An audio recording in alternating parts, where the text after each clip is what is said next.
This is an analysis from Alpha Business Nia. Okay, so when you think of Nepal, what's the first thing that comes to mind? For most people, it's probably those incredible snow-capped peaks of the Himalayas, right? Ancient temples, maybe the trek to Everest. But that iconic image, it's starting to share the skyline with something entirely new. Yeah, hidden away in the co-working spaces and offices of Kathmandu, there's this quiet tech revolution unfolding.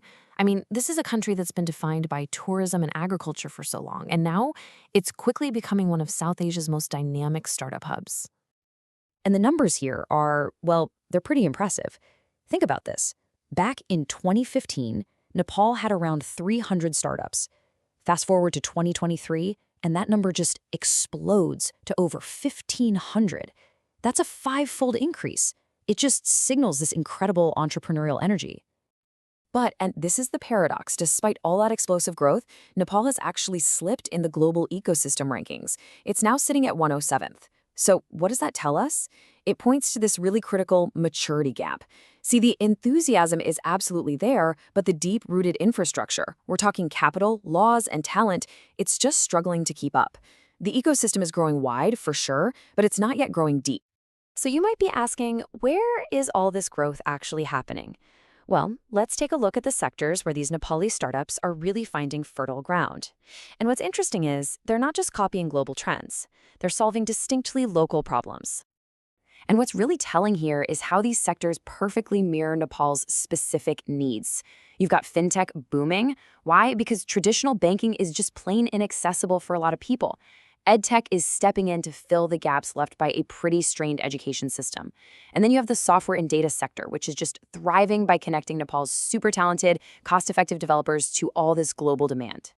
So here's the crucial point. The most successful startups we're seeing aren't reinventing the wheel. They're adapting proven global concepts to fit Nepal's unique context.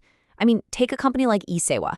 They didn't just create another digital wallet. They had to build the entire digital payments market from the ground up. In that sense, they're less like typical tech companies and a lot more like essential infrastructure projects.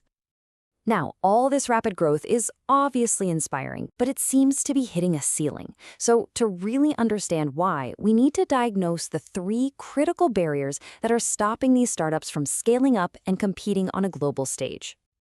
Okay, barrier number one, the funding labyrinth.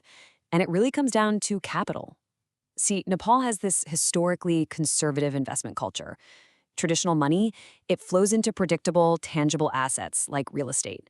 Tech startups, with their high-risk, high-reward profile, have pretty much been left out in the cold. But a shift is beginning.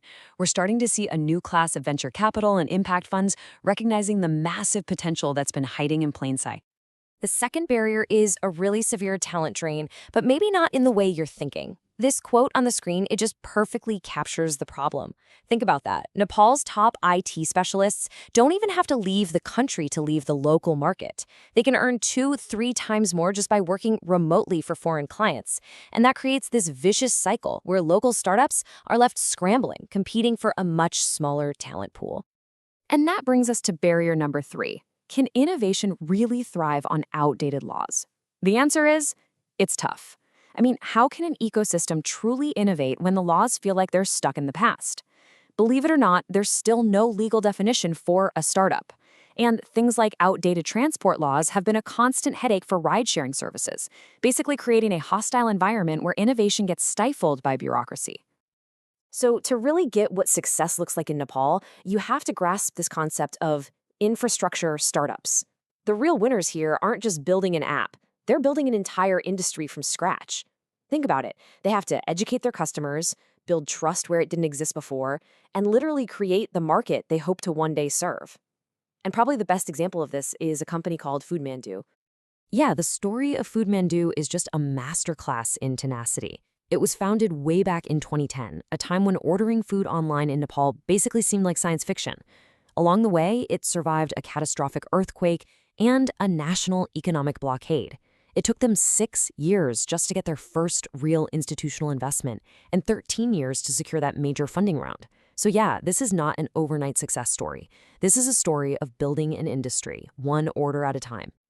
And that long, hard journey is now finally being supported by a growing class of professional investors. You've got players like Dolma Impact Fund and Business Oxygen. And they're not just writing checks, they're doing something even more important. They're legitimizing venture investment in the eyes of the entire market. They're proving that, yes, tech companies in Nepal can be both profitable and socially beneficial. Okay, so we've looked at the challenges, we've looked at the successes. What's the path forward? Well, the analysis points to a pretty clear four-part blueprint, a prescription, if you will, to help this ecosystem mature and, just maybe, finally produce its first unicorn. This path forward really boils down to four interconnected steps. First step, regulatory reform.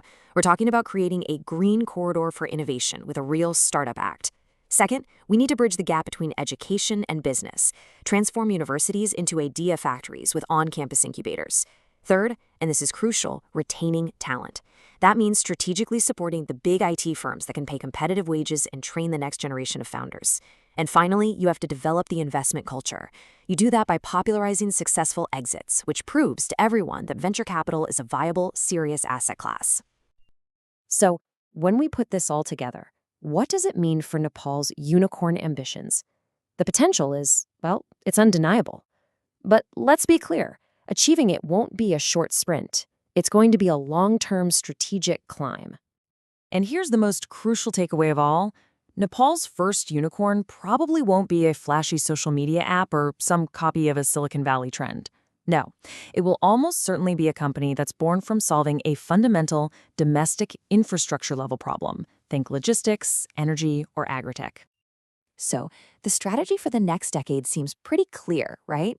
First, focus on solving those big domestic problems. Second, strategically use the global IT market to build up capital and skills. And third, partner with more mature ecosystems, like India's next door. If they do this, the first unicorn will likely appear within the next 10 years. But it won't be the cause of this ecosystem's maturity, it'll be its ultimate consequence. And all of this leaves us with one final thought to ponder.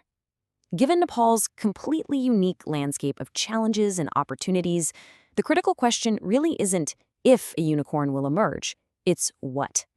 What fundamental nation-building problem will it solve when it does?